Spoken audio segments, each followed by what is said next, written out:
Hello everyone and welcome to the Winging It F1 podcast. It's the Sakhir Grand Prix preview and it's a week where every piece of F1 news has happened. There's just so much going on. I'm excited. I'm excited for the race. I'm excited for all the drivers that are coming in, talking about all of that. Oh, it's great. And we'll get into it with Freddie Coates and Nigel Chu. How are you both? Are you both excited as me? I am absolutely flipping buzzing. Help me. Wow. I'm so excited. You don't actually sound excited, Nigel. No, Nigel's like Darth Vader. He's just got the same voice for everything. But that is him being excited. The hype for Nigel will be later on in the year when Ronnie O'Sullivan is up against Lewis Hamilton for BBC Sports Personality of the Year. Yes, that is true. And Jordan Henderson's going to rob us all, just like Ryan Giggs did to Jenson Button in 2009, which I'm still not over. And he was only 3 at the time. Well, Ryan Giggs. There's so much to talk about, but we will start, and I have to lower my voice tone a bit because we will start with the news that Lewis Hamilton tested positive for coronavirus after the Bahrain Grand Prix. He got a contact ping with someone that he'd been with at the weekend. I think he tested negative before the race, but then he woke up with symptoms the morning after and was diagnosed with COVID. So he will miss the Sakhir Grand Prix and possibly the Abu Dhabi Grand Prix.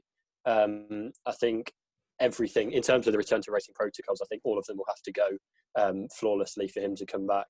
But I still think he will. And I think even if he has to miss 1 or 2 of the practice sessions to come back, that'll be fine. He'd still come back and he'd still do a great job.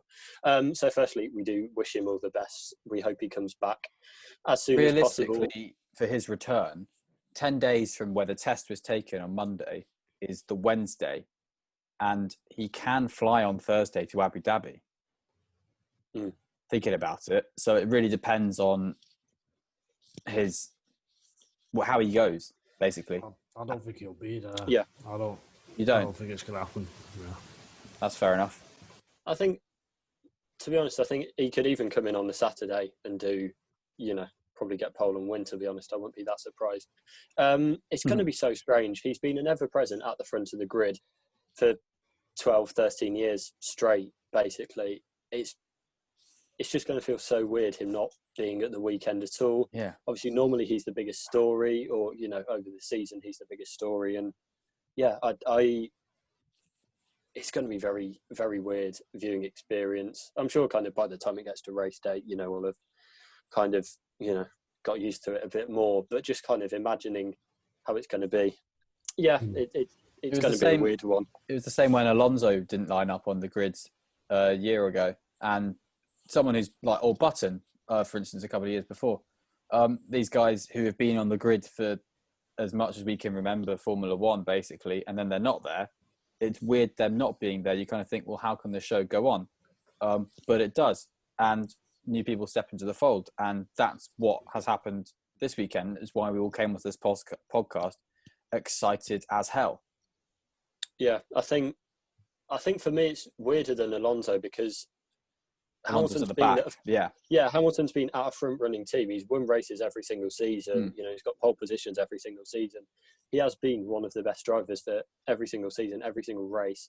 Yeah. And now he's not. Now he's not going to be there for 2 races. Yeah, it's going to be weird. But as a door closes for Hamilton to reach 100 wins by the end of the season, which he could well have done if he'd raced the last 2 races. Pole positions. And he could have equalled the record for most wins in a season, in a shortened season. That would have been insane. Yeah. But he won't. But that does open the door to George Russell stepping up from Williams, the worst car on the grid, to Mercedes, the best F1 car in history. Yeah. And I think when the Lewis news broke, then I think everyone made the link, and I think everyone bar a few Hulkenberg fans wanted it to happen. There was a lot of doubt. No, there aren't any. Whoa. There are Van Dorn sympathisers.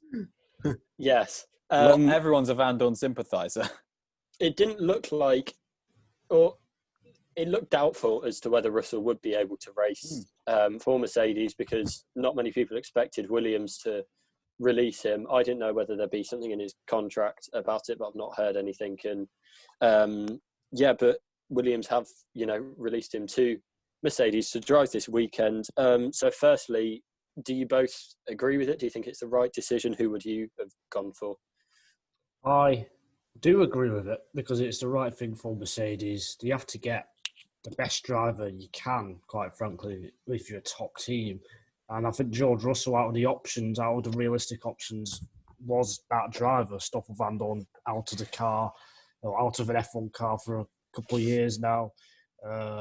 Nico Hulkenberg, he probably would have done a good job as well, but I think it's the right thing because Russell does deserve an opportunity, and now he's got it possibly for 2 races, hopefully for his sake. So, yeah, it's the right decision, and it's going to be very exciting to see how he goes. What I will say is, though, I don't expect him to beat Bottas, and if he does, then that is saying something. That will be very special if he does. Yeah, I'm basically everything Nigel said, and you kind of think it is the right decision. He's familiar with 2020 Formula One cars, 2020 Formula One tyres. Bahrain, most of the track in a 2020 Formula One car, COVID protocol and stuff you can ignore because they're all going to be familiar with that. But it's basically he is the best option. He's a Mercedes junior driver, and the only thing that I doubted it actually. I thought it was going to be Vandoorne.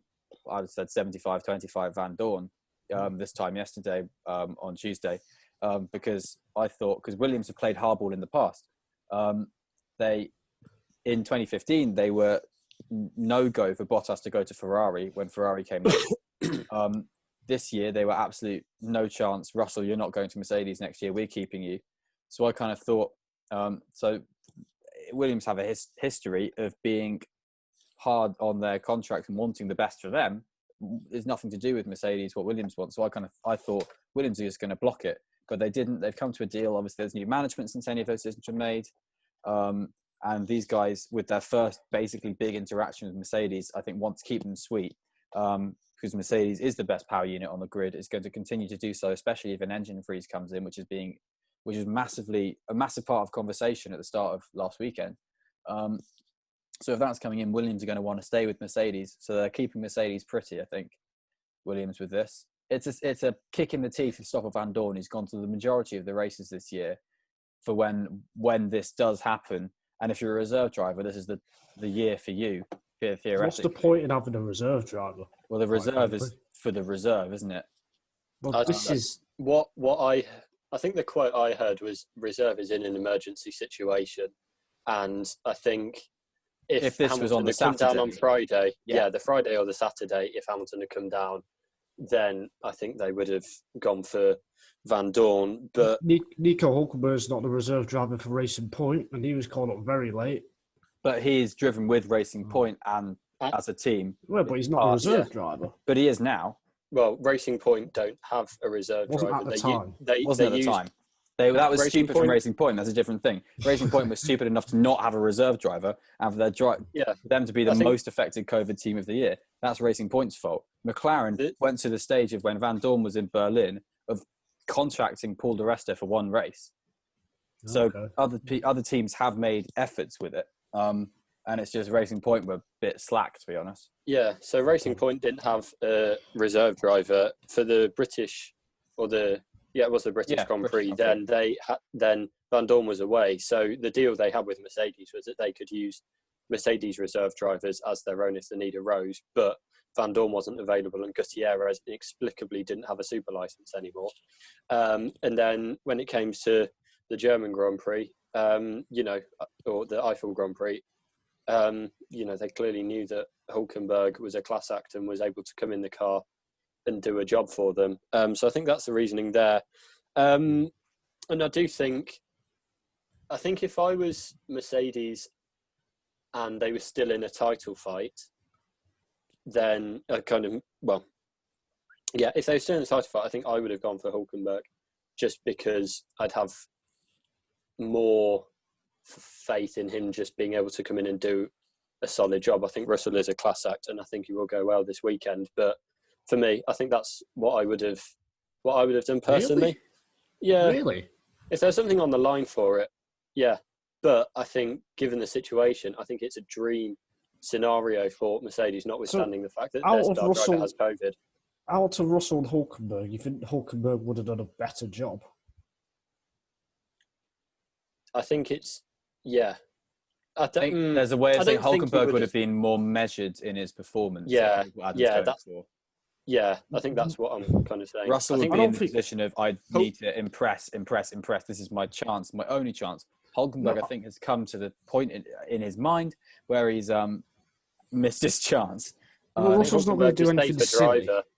I think Hulkenberg's just a bit of a safer pick. I think solid 5th place. Yeah, I think, out of the two of them on a given weekend, I think Russell would have the highest ceiling. Why can't Russell get a solid 5th or better? That's not what I'm saying. But I think Russell has the highest ceiling for what he can get, but I think he also be has about the the same floor. in performance. Really, I think Russell will be better. Also, do you? That's cool. Yeah. I hope he is. I hope he is too. I just think if you needed to get meaningful points, I think Hulkenberg would be a bit of a safer option for that than Russell. But it's not. It's a dream scenario for Mercedes, as I said, notwithstanding the fact that their star driver has COVID. But, they get a chance to test Russell out over a race weekend, see how he, acts in the team, interacts with all the team members. And, I'm looking forward to what he can do. Nigel, you touched on it earlier. But Freddie, what do you think is a realistic expectation for Russell over the weekend? Because there's been a lot of people wanting him to kind of go toe-to-toe with Bottas. Nigel is symboling 3rd at me. And I'm that's where I was thinking really as well. It really depends on, because we haven't got a reliable Albon in the Red Bull. It really depends. This is such a unique track for it to be on. So I think the Mercedes is going to be good on this track, but I think the gaps to someone like Racing Point is going to be really interesting as well. So I think it comes into really the race a lot more than you'd think. We do have, obviously, 3 practice sessions. Hulkenberg came in and was really fast in a car without anything, with no practice, Eiffel Grand Prix. And after 3 practice sessions at the first Silverstone, if we take it as something similar to that, maybe a little bit of a step ahead for Russell because of his recent performances in a car even, and being race fit, then Russell could probably get to quite decent pace quite early on. I think the only way he would be a solid, definite, I really think he could win this race, every race kind of form, would be after he's been in that car 6 races, and he's not going to have done that. So it's going to realistically be, I think he could qualify in the front row. I think he can do something special. It's a new track. Yes, some of the corners are the same, but because it's a new track, it levels the playing field. Yeah, that's a good point. So I think that is a big factor. The margins will be tight, and if his qualifying form is anything to go by, he can pull a lap out of the bag. The races where I'm not sure how he will go, but because it's such a weird track and it's going to be a slipstream fest, hopefully, for us, I think he's got a really good chance. So I don't expect it, but I think he can do something special this weekend. It'd be amazing if he did. It'd be you can just picture just sheer joy for everybody if Russell does well. Yeah, I think for me, if he's as close to Bottas as Bottas has been to Hamilton over the season, that would be a fantastic achievement. Wow, to be honest. In qualifying, it'd be monster. Well, over the weekend, if he can do that, that'd be a fantastic achievement. I don't really think we should be looking for him to beat Bottas because it's just not a comparison we can make. And interestingly, for this weekend, it's basically shifted 3 hours later because it's a full-on night race now, not the messing around with twilight that they did on the normal Bahrain Grand Prix. This is full-on night race. So the practice sessions are later. So the practice sessions are going to be more representative anyway. So it's not like in an ordinary Bahrain Grand Prix where 2 practice sessions are just done in the desert air where there's not really much realistic running. Only 1 good practice session feasibly for a normal Bahrain Grand Prix, whereas the practice 1 and practice 3 are going to be much more key for this Grand Prix. So he's going to have more time to get into the car representative running. Yeah, I'm trying to think if there's been a driver to score his first points as a win. I don't know if there has, but if that For a new happened, team. Who ran the first race? No, just their first points ever in F1 There has been is. winning the race. There is, but I can't remember who it is. There definitely is. Well, I will look into that maybe in the break between Zoom calls. Who knows? But just finally on this topic, in a word, who has more to gain from this or more to lose? Let's go. Who has more to lose from this weekend, Bottas or Russell? But Bottas clearly has more to lose because he should beat Russell. Anything else is a disappointment, quite frankly. And even if Russell has a bad weekend, he can always blame or excuse that, he needs to get used to the car. Like Freddie said, normally it would take 5 or 6 races perhaps to get up to speed. Whereas Bottas doesn't have that excuse, I guess. So, yeah, Bottas definitely has the most to lose. That's an interesting interpretation of in a word. Freddie, in a word, who has the most to lose from this weekend? In a name, or do I need to come up with like a name? Okay. That was a shame. I was going to come up with a synonym. Bottas, everything Nigel said. Although Russell could lose everything. Bottas has got a contract for next year with Mercedes, and he can bring it. How Russell? I was about to explain. Bottas has got a contract next year with Mercedes, and he can bring back good performance then in a championship-winning car. Russell, yes, has a contract with Williams, but if he gets his one chance in a big team and fluffs it massively, is way off the pace, way off the pace, and is basically is an idiot, then he can lose any chance with that team in the future. We know he's not. I agree. We know he's not that. I think Russell. I think if he goes in and for whatever reason he doesn't perform, I'm not saying stop he looking will. at us like we're the stupidest people in the world. Yeah. And we're not saying he will do this. I think we've both got faith in him going in and doing a good performance. But it's not like we're saying he could go in with a shotgun and like mess everything up, because anyone could do that and ruin their career. We're not saying this will happen, but I just think looking at the two of them, their position in their careers, and the fact that up until this point, everything about Russell has been in isolation. We've not been able to compare him to anyone else, but everything in isolation has, meant that he's been in the conversation from Mercedes drive this year. So I think, if he goes in and is off the pace, that will really stall his career. And everyone who's been pushing for him to be put in ahead of Bottas this year, that's really going to set them back. You can't judge it on one race. You cannot judge it on one race weekend at all. But if he has a bad weekend, then it's... Yeah, people will. They shouldn't. People still judge Giovinazzi on his weekend in 2017. If he's half a second off the pace, or whatever, or however far off you think bad is bad, you can't judge it on one race at all. I don't think half a second off the pace is bad. I think if he does on this track, on Bahrain main track, this track is going to be really close to gaps. Yeah, but another thing Nigel has bemoaned already in the podcast is Nigel. Having Nigel knew reserve drivers that they're not being used. One team is using their reserve driver to plug a gap. Well, Haas aren't replacing. No, but they're using their. Two teams are using their reserve driver. Don't interrupt me, Freddie. Then this is becoming a text podcast. Using a reserve driver to replace Russell. Oh no, it's all boarding up to the quiz. I'm loving it. To replace Russell, Jack Aitken is coming in. Finally got it out for Williams. Freddie, what can we expect? Year of the ultimate send. This is Jack Aitken's only Grand Prix ever. Yeah. Unfortunately, but.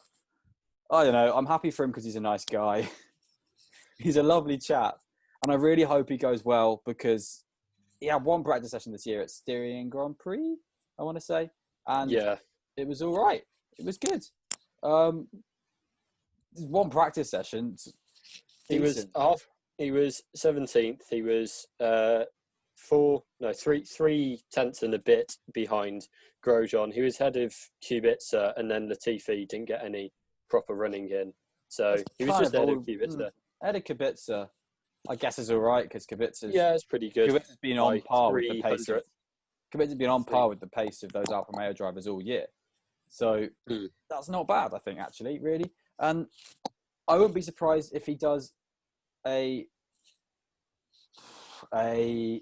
acceptable job. Yeah, Nigel looks doubtful about that. Yeah, I am. If Williams wanted to score points, he should have chosen Hulkenberg. If Williams wanted to score points, they should have blocked Mercedes. Yeah, but if to get some compensation for that, right, lose Russell, what's the next best option? Hulkenberg. Jack Aitken would not be on my radar at all to try and Interestingly for Williams and Jack Aitken, is Jack Aitken wasn't hired to bring money. He was hired by into the Williams Junior Academy for talent alone, and they will fund your career. So he's there. They believe he's there on talent. Williams, he was hired on talent, not on any money, which is what we'll get onto with Emerson Fittipaldi's grandson. If they think that's fine, but I disagree with how good he is. Okay. Yeah, I think. Are you hopeful if he'll do well? Am I hopeful? Do you want him to do well? I want everyone to do well. Well, I can think apart from me in the quiz against you. You can think of about 5 drivers. That's not the case for. But no, Alexander Albon for the win. I'd agree with Nigel. I think Hulkenberg would be the standout driver to me. Or I thought Van Dorn might go in. I thought Mercedes. I did think Van Dorn to Williams. If they halfway got through when I read the headline, I was like, oh, that was it. That's the only point where I thought Van Dorn might go in, but it's at the comma of the Autosport notification. So, yeah, I think. Everyone follow Autosport. They're a ailing at Autosport Academy, Freddie Coach. Yeah, I'm going to plug it. I don't have anything, even though it's not a thing anymore. And I killed it off. Yes. I don't really know what opportunity there is for him to do well, to be honest. He's going into one of the worst cars on the grid. We still don't know how to gauge Latifi, do we? Because Russell's out-qualified every driver. So we don't really have a gauge easily on Latifi, which is the issue for Aitken. If he out-qualifies Latifi, then he's a good driver. I think if he out-qualifies Latifi, he's done an amazing job. But I think that would raise serious questions about Latifi, really, even more than it would so if Russell out-qualifies Bottas. But I think it's kind of, it's a very difficult position because it's not a good team. He's had one practice session and, I don't know how much work he's kind of done behind the scenes in the simulator and all of that. And, Latifi's been in the seat for a whole season. He beat Aitken in F2 last year, and Aitken's not had a good F2 year. He's been possibly the most disappointing driver on the grid.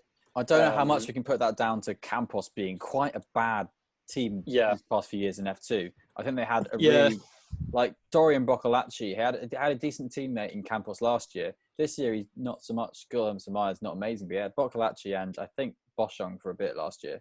He had some decent drivers alongside him who are capable in a Formula 2 car who weren't able to get anywhere. So I think he had a mega year in his second season F2. I think realistically this year, if he were in a Dams or something like that, he would be in a much better position. I think the Campos is holding him back, but you're right. Yeah.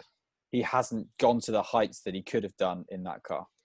Yeah. I think for him, it's just an opportunity. I think, he's just got to enjoy being there because, as you said, he's highly likely to ever get the chance again. And he's not going to be an F2 next year. He's basically becoming a jobbing driver, maybe for WEC team. Maybe if he really can, he can probably pull a few strings to try and get a Formula E young driver test midway in like February or March. But that's Jack Aitken's future, really.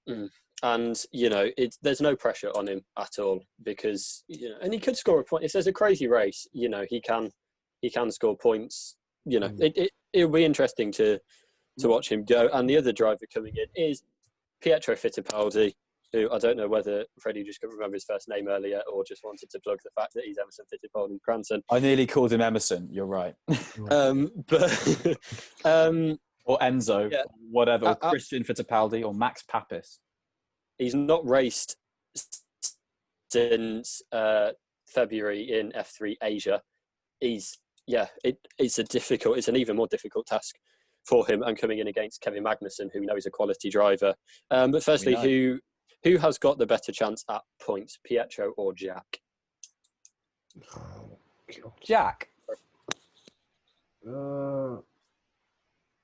Yeah, I think Freddie's right on that one. Mercedes engine, but yeah, I think they both might get up to speed quicker than you think, though, because it's such a short track and there's hardly any corners. And it'll be a lot easier compared to other tracks, I think.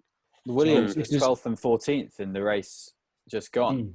So it's not a bad... Latifi, 14th. Good.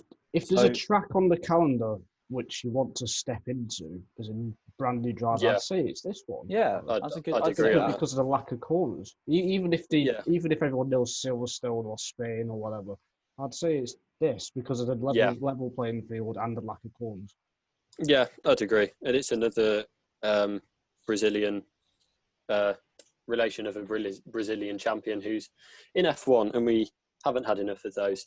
So yeah, I think it'll be, again, not much expectation, if any, on him. So again, it's just kind of go out and see what he can do.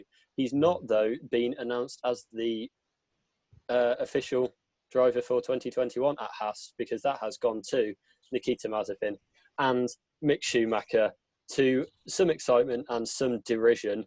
Whereabouts on that spectrum do both of you sit? I think we've made our points clear quite a lot on our disagreement in the direction for Haas that this will instigate.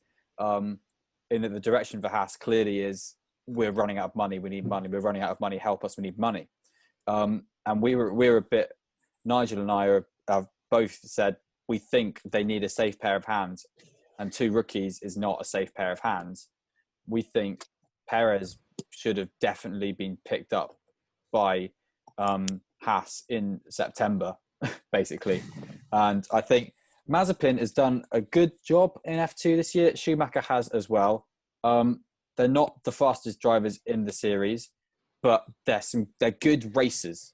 And Schumacher's good at starts, and Mazepin goes for an overtake. Aggressive. He's aggressive, but he's learned to pull it off this year pretty well, actually, I think, Mazepin, in his racing. Sometimes he can shut the door a bit too much, and he is, he's an impetuous guy. I think, there's a lot of conversation about Mazepin's character and how he's most remembered for being a prat and punching Callum Ilott in the face and missing a race in F3, getting banned from that and all of that, and basically just being an idiot. And at least we don't have that with Mick Schumacher. I think it's going to be a shame to have another Uber pay driver on the grid, but they've announced it when they've got the first and third place driver in F2 in their team. And any other year, we'd probably say, why aren't they hiring the first and third place driver in F2? So there is also that. Yeah, I agree with Freddie. They should have kept one of Magnussen and Grosjean, and they're probably too expensive now. Mazepin alongside. Yeah, that is this move is to essentially save the team. Quite frankly, I think without these 2 names, I think Haas would have been in big trouble, which is why they've got them on board. But from a racing point of view, I think this will be the weakest lineup in 2021. Obviously 2021 is next year. Everyone knows that. But yeah, it will be the weakest lineup in F1, I think. And I don't really expect them to do too well, I'd say. Yeah, I think that's why I find it so difficult to kind of criticise Haas for this, is the financial aspect that you mentioned, Nigel. I just, if they retain Grosjean and Magnussen, they might not be on the grid next season or for the whole of next season. So, it's not an ideal situation. I think Perez is kind of the obvious antidote to that, because he's one of the best drivers in the field and he brings a lot of money with him. I don't know why, it's looking more unlikely that he won't go to Red Bull. And what I heard about Perez to Red Bull today is that apparently there's some sponsorship contradiction with the sponsors that Perez holds. Is that it's like a massive, I want to say telecoms company, and Telcel, Telmex. Yeah, Telmex as well. And they, I think, are a big rival of AT&T, who sponsor Red Bull. So, yeah, that is never. You can't really use the sponsorship argument then for Perez at Red Bull when it would contradict the sponsors. Unfortunately, but that doesn't come into Haas, does it? Yeah, I don't know what Peak do, but I know Jack and Jones don't sell phones. But I think rocket kind phones. of as because previously, it felt like, why would he go to Haas when there's a Red Bull opportunity? But it feels to me anyway, and I think that what I've heard from pundits who are actually at the paddock are kind of saying is that Red Bull are kind of leaning more towards Albon, despite what we all think of this. Yeah, I got an email yesterday from Red Bull saying, "Oh, do you want to come to this event in December with Albon at it?" Like, okay, and he's just been made a Wings for Life ambassador, so he's going to stay. They've all but confirmed him. I thought you said he got an email from Red Bull to drive the car for next year. They're really clutching at straws now. Do a better job. If they're asking me, then they'll probably be fine to confirm Albon. But yeah, back to the kind of original point, is it felt like Perez was holding out for Red Bull, but now that's kind of not the case.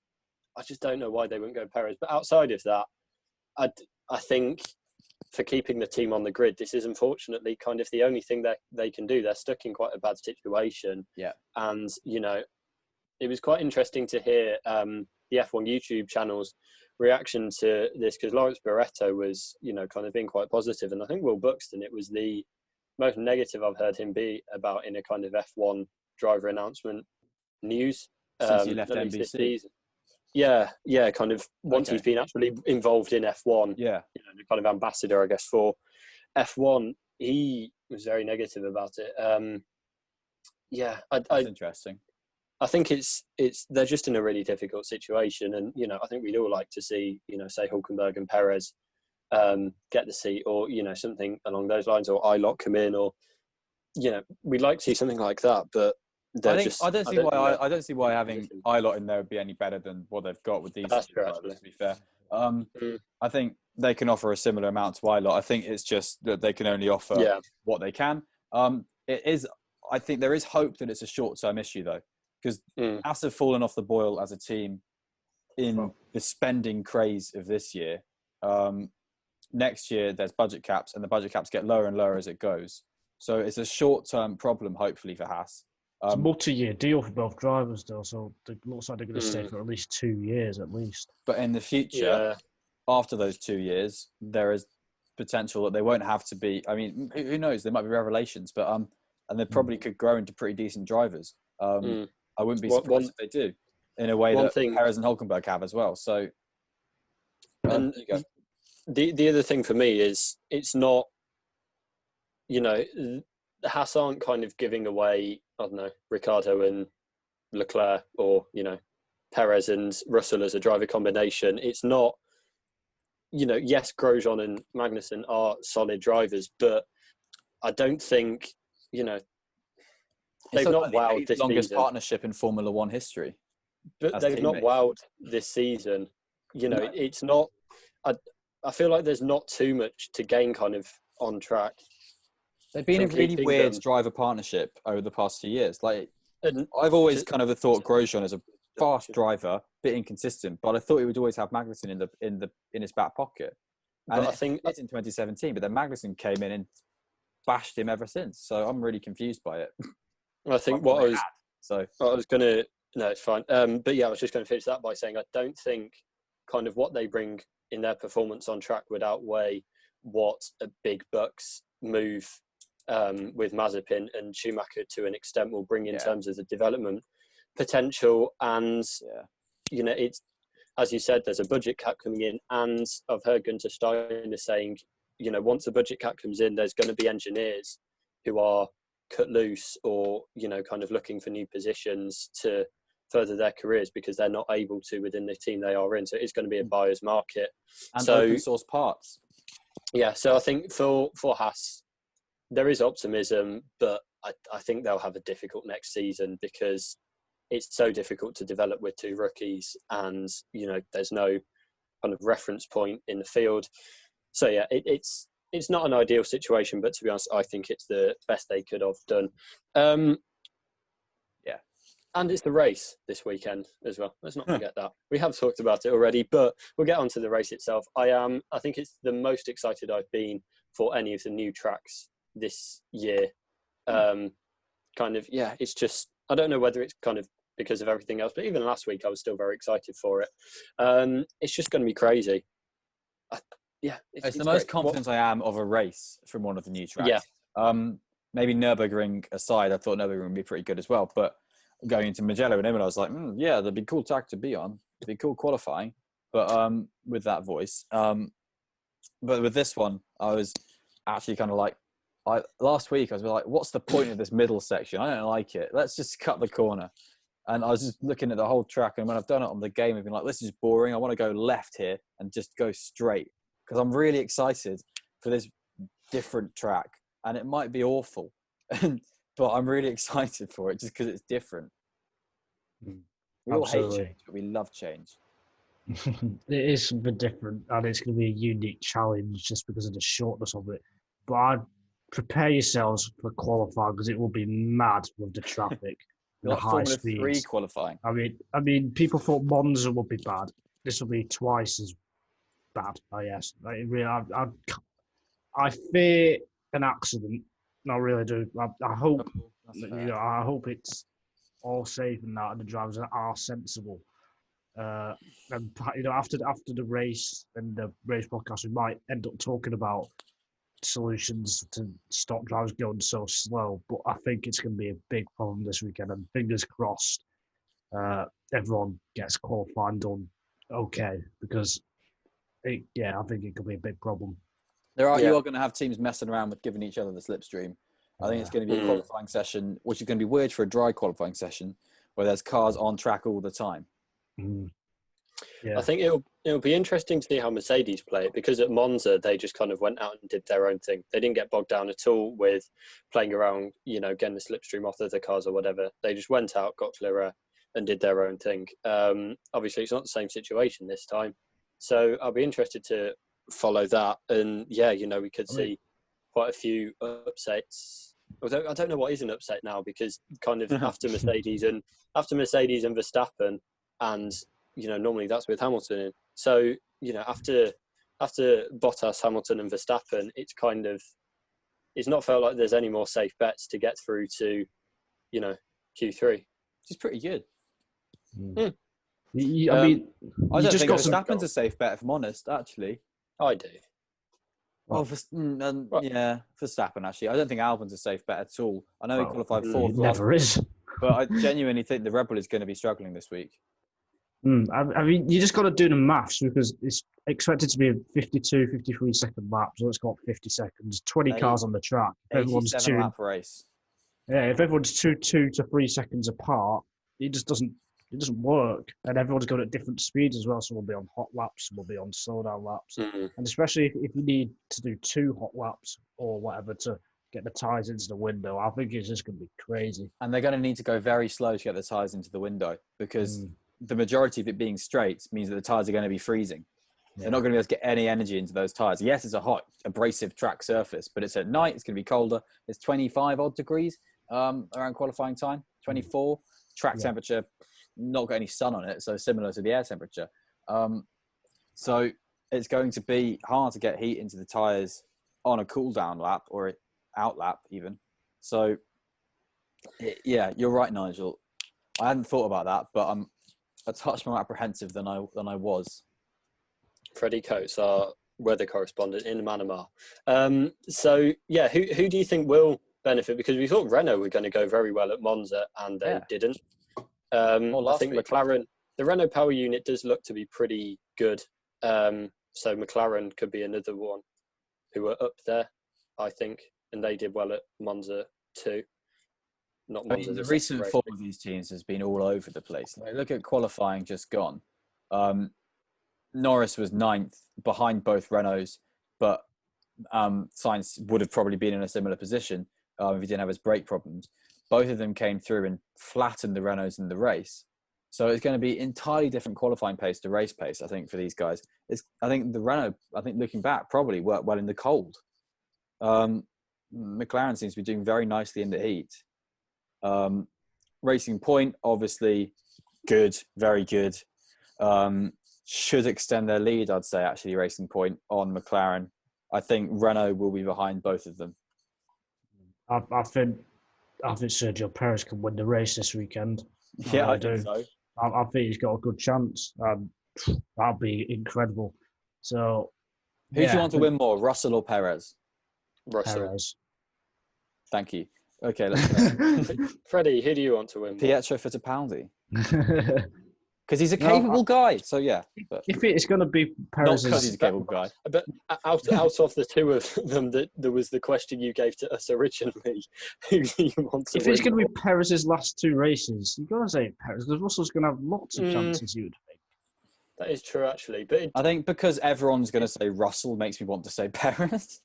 I feel like such a Star is Born moment, I think. Yeah, it is. If Russell you can't wins, make it, like, literally, Even if a podium we would be a had Star said is 2 Born. days ago Russell's going to win the next race, everyone would have laughed us out the room and hit us. Whereas now we all want this a lot. I just want both of them to win. I want them all to win. I want Giovinazzi to win. I think it was like 1,000 to 1 on. I want Kvyat to win. Oh, actually, yeah. I want Norris to win. Why can't they all do it? Before Freddie goes through the entire F1 grid and potential F2 drivers will step in, which new driver do you think will impress the most? Kind of from, I guess, against expectations. Oh. Well, Aiken. yeah. I think, yeah. Yeah, I mean... Aitken Racer. 50-50 choice, isn't it? So, yeah. Is it? Well, I think people are not as excited about... Well, there's not as much hype around Pietro. There's no hype around Pietro. And I think he could do satisfactory in the same way that Aitken could, to be fair. I think Russell has... I think Fittipaldi has kind of the most to gain in terms of just there is no expectation for him at all. He's the most to gain in momentum for a career, doesn't he? I think 3/4 of the F1 fan community just wouldn't have heard of him before he came in here. And, I just... I think Fittipaldi has more Formula One car experience, which I think, and a lot of experience. Well, they both had experience with their respective teams, but Fittipaldi's been knocking around the doors at Haas for a good 3 years or so now. So I think, both of them pop up in the paddock all the time. So I think you're a casual fan. I don't think. Oh yeah. I think for their capability in the car and with the team, they're going to be good. They're not going to be 19th choices. and 20th. That's where they're going to be. Yeah, I'd be 19th. I'd agree. It doesn't Probably matter. 8th because with what we said about not Williams. not Russell. Well, imagine. Speaking of which, where will Russell finish? And I think he will impress the most, actually. Let's go for that. Where will Russell finish? Third. Yeah, second. Who's going to win then, Freddie? Because you said second. Who do you think will win? I think I'll go second. And my next choice was my next question was going to be what will the podium be? So who's going to win first of all? Nigel, who's going to win? Bottas or Verstappen or Perez? Perez, Verstappen, Russell. Bottas, Russell, Stroll. That's an interesting one. Stroll. Yeah, it is. I'm interested. I don't feel like I can back Verstappen to be off the podium though.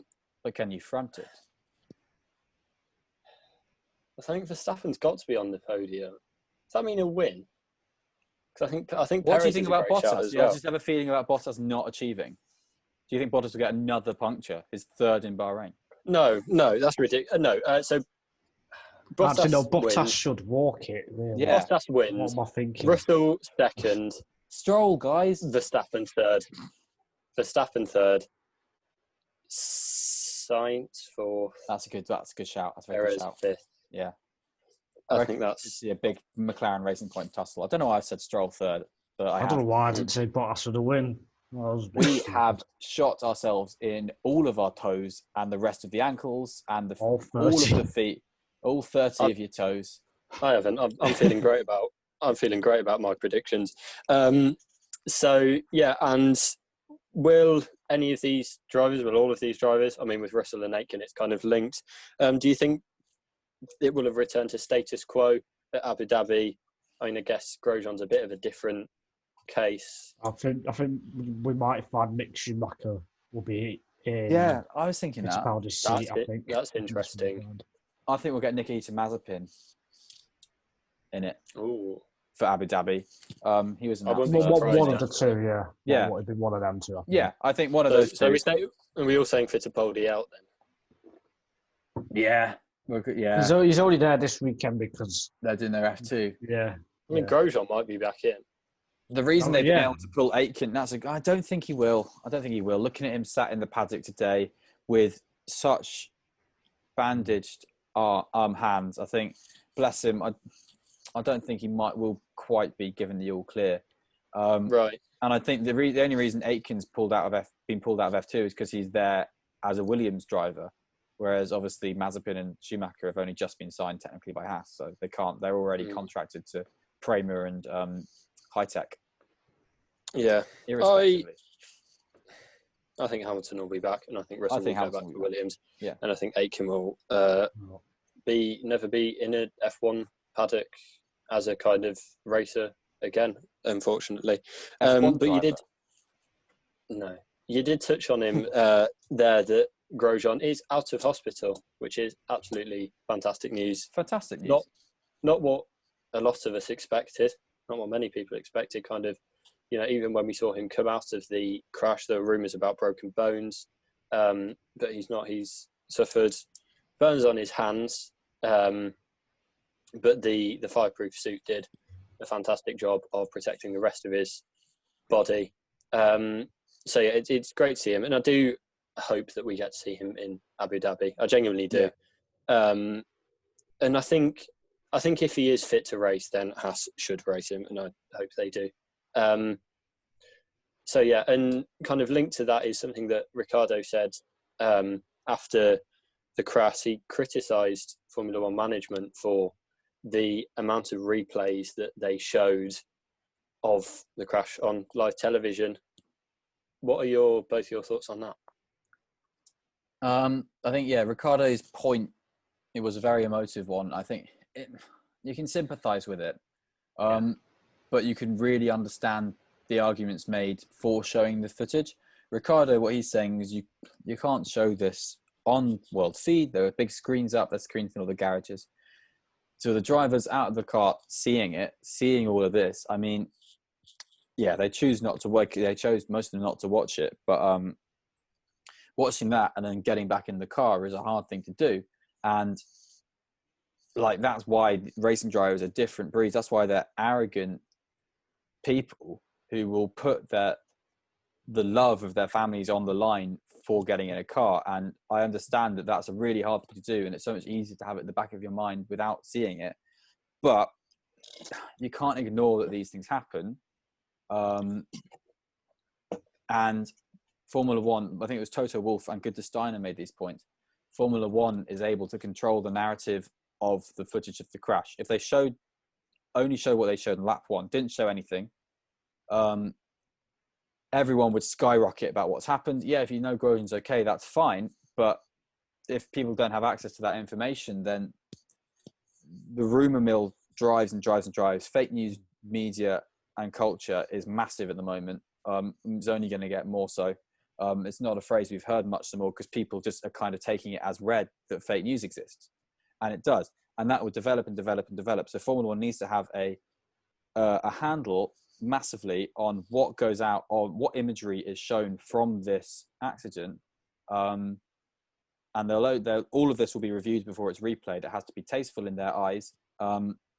And then they won't have conspiracy theories going crazy, and I think that makes sense.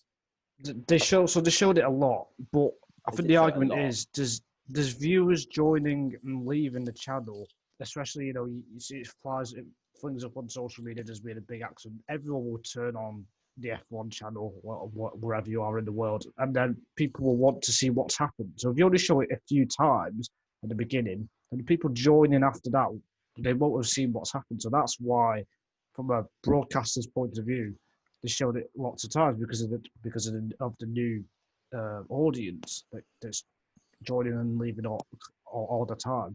So I understand what Ricardo is saying, but I don't think you can just show it a few times. You have to keep showing it because of what I've just said. Yeah. The thing is, it's hard to say no to Ricardo when he's saying about loved ones and that kind of thing. He's saying, like people know his parents based on Drive to Survive Series 1.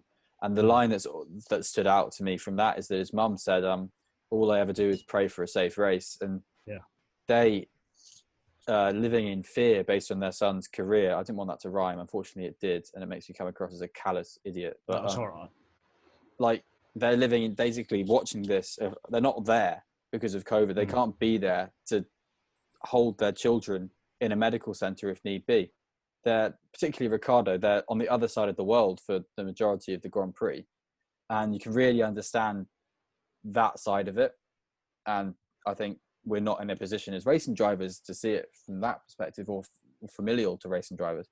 But I think everything else also have said comes into it. I think it's the kind of fear being visualized. It's kind of, that's what everyone's nightmare scenario is, really. And racing drivers kind of put that to one side and put their families' worries to one side, really, when they go racing. And then when it gets shown that is what can happen, then, I think that's what kind of brings it home. But it's important, I think, to bring it home, so F1 never gets complacent about safety, because, kind of something like this is just completely, revitalised. If it even did need revitalising, no one's criticising the halo. Jolyon Palmer's done a column for BBC and a video for F1 TV where, part of it was saying, he was against the halo when it first came in. Yeah, they all were, basically. He's so glad that it's there now. And, it kind of, it shows everyone what the worst that can happen is, and why kind of we do need to be, continually thinking about safety above everything else, above, the quality of racing, above the visual, what cars look like. It's, and I think that to me is why it is so important that they've done it. But as you said, it's impossible for us to get in the mindset of drivers, and that is what they kind of go out and drive about every day. And I think most of them find it easier not to think about what can happen. I think, there's one thing I'd like to touch on as well that most people listening to this and you guys will have heard, but it's just something that is a lovely sort of close on a lot of this. And that is what Jules Bianchi's mother texted French TV to say, which was because of the halo, because of all the impact and innovation and reaction to Jules passing and killing in Suzuka 2014 to when he passed away in the hospital in 2015, has saved a life here, hands down, flat out. And that is something that I think needs to be remembered, is that we have saved a life here, and that's fantastic. I'd completely agree. And so it feels a bit callous to go straight from this to a quiz. I don't feel like I can be too excited about it, which is a shame because I was excited about it. But we're going to finish with a quiz, a Bahrain 2 quiz between Nigel and Freddie. Grudge match after it's been spiky for the whole episode. It's been skirmishes breaking out all over the shop. But now we come to the big decider, the quiz. Freddie's getting ready. He had a heartbreak last week when he threw away a 5-1 lead. Since the first 4 quizzes where I To kind of lose. did okay, I've not really done anything well. Mm. That's not just on the podcast. That's in my whole life. Wow. Nigel? And any, Well, that took a turn, didn't it? yeah, I was going to say, Nigel, any kind of trash-talking response to that. But Not really. Doesn't, I just doesn't want- feel right. I did it to myself. I just want the word heated debate in the title of this video and podcast that we're doing. Yeah, It was a match. hot, spicy debate. Have you So- found the file yet, Adam? Do we need to stop ad-libbing? Oh, I got it up even before I made the link Oh. ahead of time. So, first question. Excluding Hulkenberg and Vettel, who are both on the grid this season, who was the last German to make their debut in F1? Freddie, Yes. Andre Lotterer. Yes. What an answer! That is a fantastic. Oh. That is a fantastic answer. Oh, I actually, to be fair, Nigel, you can get the other 9. I don't think I can. So, it's 1-0 to Freddie. He qualified a second ahead of Marcus Ericsson. It's one of my favourite random F1 performances. And I'm a Lotterer fan. Mm. Well, So good looking. happy days for Freddie. Question 2. What element has the symbol BA56? British Airways. Oh, yes. That famous fixture of the periodic table, British Airways. So, Element. So it's not been created. no. Oh no, it's a solid. I just have It my was- it was- biomed flatmate. It wasn't named after Bahrain, but No. And I'm glad I BA. did this one because there's no AB or AD, which Baron. that is correct. Well done. Barry- I really Yes. Barry- appreciate that. I was trying to GCSE think of chemistry. something like Alpine stars or something. Didn't even do triple science. I didn't either. Oh right. Why did Yeah, the clue I had was the first part of the word shares its name with an F1 team that graced the grid from 1999 to 2005. But we didn't need the clue. Nigel came up clutch. We've had 2 very good answers so far. Question BAR. 3. Yes. Yes. I think Benetton. Benetton. What? Yeah. Who drew Yeah. Fernando Alonso's fury in 2012 as he offered the famous sentence, all the time you have to leave the space. Nigel. Oh, Yes, Nigel. Yeah, It was the 2016 Formula 1 World Champion Nico Rosberg. it was. Yeah, it was Nick O'Rosberg. Nigel takes a 2-1 lead. This is the question I had put in before I realised that Lewis wasn't racing this weekend, and I've not changed it. So, question 4. Lewis Hamilton had a tough weekend at Sakhir in 2008 after winning the opener in Melbourne. Where did he finish? Freddie. Yep. 8. No. Nigel. 11th. No. Freddie. DNF. He crashed into the back of Fernando Alonso. No. He did crash in practice, He though. did. But Nigel 10th. And into the back of No. Fernando Alonso in the race. Yeah, he can did. see where this question's going to go. Freddie. 14. No, but getting closer. 15th. No, but the wrong way. 13th. There we go. Hooray. 2-2. Freddie evens it up Is that as we get 13 out of the points? first batch of questions. Yes. Oh, Question 5 is 2-2. It's extremely tense.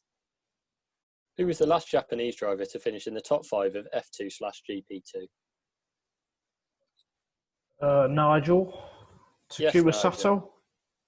No. Freddie. Ready? Nobuharu Matsushita? No, he finished in the top 6 twice, Ah, but not, crucially, in the top 5. not in the top 5. No, as the question Freddie. specifies. Yes, Freddie. Kamui Kobayashi? No. I thought it would be him. No, But he had a pretty shoddy wasn't. junior career, actually. I don't know why I said yeah, that. He was given he's given an F1 lifeline, basically. He was. So maybe that's what happened with Aitken. he made the most of it. He was one of my favourite drivers, actually. Mm. Or kind of like Same. none He was that I bonkers. actually like followed, but every weekend I rocked up and I thought, oh, Kamui Kobayashi is on the grid. That's nice. What years are we talking, Adam, for this driver? Yeah, let's go with that. Roughly. It's gonna be awful. It's like 2006, I think. Roughly. Well, it took me a while to click back through the Wikipedia pages to find it. It took me longer than it has so far. Well, GPT's already started in 2005, hasn't it, Freddie? So Yeah, GPT started in 2005. Between 2005 and 2019. And it's not the last few years. We've only had Matsushita. Yeah. Matsushita Makino. Yeah, there was a big gap without any Japanese F2 drivers. Nigel, I'm just going to say Yamamoto, even though it's not. No, it's not. No. Did race for Spiker? Did this drive? Oh, so they did get Freddie. into F1. Freddie. Kazuki Nakajima. Kazuki Nakajima. Oh, yes, yeah. it is. Yeah. Yes, it is. 2007. I worried because I buzzed my name quite a few times. You're going to think I was guessing me. Yeah, well, yeah, that was a big danger. If you were playing hardball, like on catchphrase, then maybe.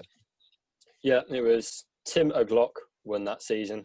Lucas de Grassi was second, and Kazuki Nakajima 07. Yeah. was 2007. Yeah. So Freddie takes a 3-2 lead as we go into question 32 lead. Wow. 6. How many corners did the 2010 Bahrain Endurance Circuit have? Oh. Freddie. And yeah, this is going to be a closest wins. You can have a guess each, and then you can have a chance to stick or twist for a second guess. Ooh, that's fun. 21. Oh, that was my answer. Yeah. Oh, I'm gonna have to go. I went to 21 because it's stick or twist. It's like, blackjack. I'm going to have to go 22. Right. Now you've heard that, Freddie. Do you want to change or not? I want to stay. I want to stick. I want to stay as well. Stay on 21 and 22. Yeah. It's 21 and a half, isn't it? Yeah. Would you believe it? No, it's 24. And Nigel gets the nice point. one, Nigel. And takes it to 3-all. I can't even picture the layout. It was just so... It's disgusting, isn't it? It is an endurance. And then comes back. It goes out there and then comes back. That's one of the worst races ever, I think. It really was. It was nice for Alonso. There's lots of good pictures of it. But I couldn't be bothered to go through. I couldn't be bothered to go through about 10 or 15 guesses of numbers around 20 to 30. So no, it's a good idea. There we go. Yeah, good idea. In F1. Why in F1? How many drivers of the current grid have finished on the... Oh, yeah, I remember. How many drivers of the current grid have finished on the podium at the Bahrain Grand Prix in F1? Does that include Hamilton? Yeah. Okay. Good yes, question. It does. This is for half, and then there's a follow-up that's worth another half.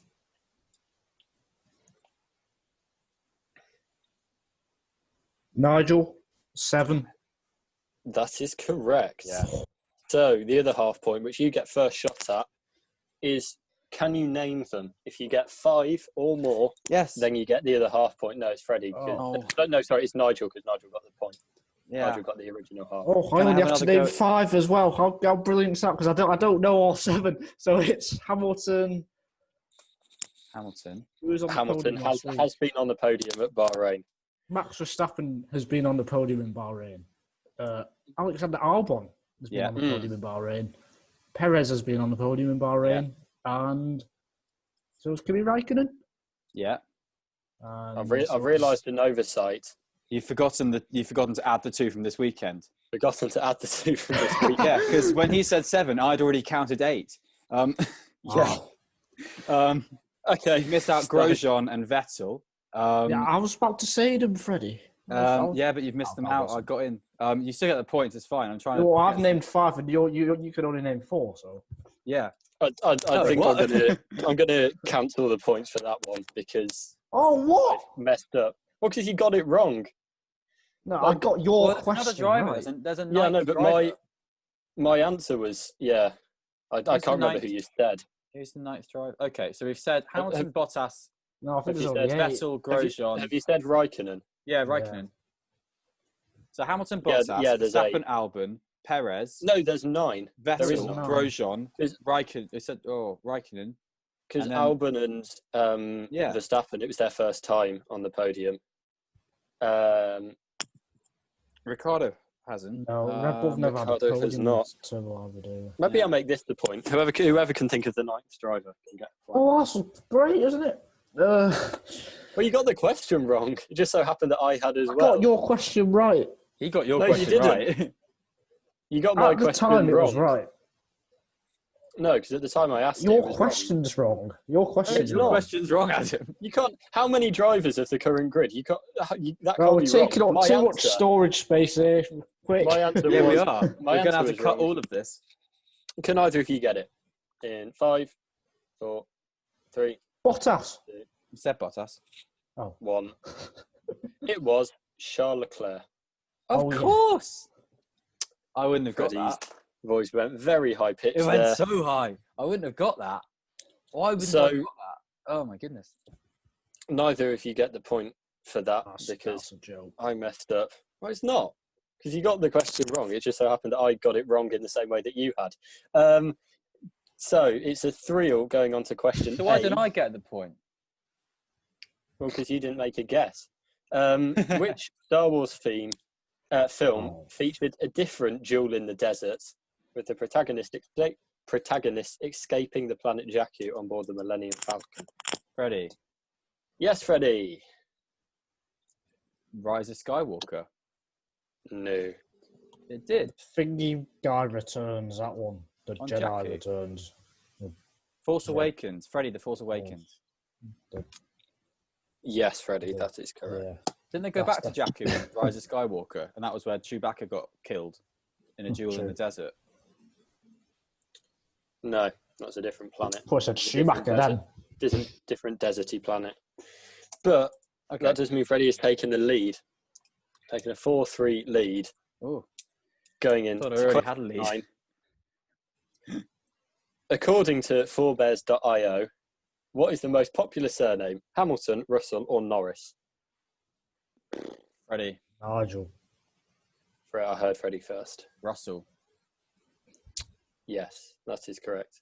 I would have guessed Hamilton anyway. So. 1,207th most popular surname in the world. Ah. I thought it was And- 986th, but there we are. Each to their own. So that means Freddie's won. 5-3. Well done, Freddie. As we go on to question 10. Question 10 is where it all kicks off, like the Sakhir Grand Prix. Yes. After the championship's rounded up.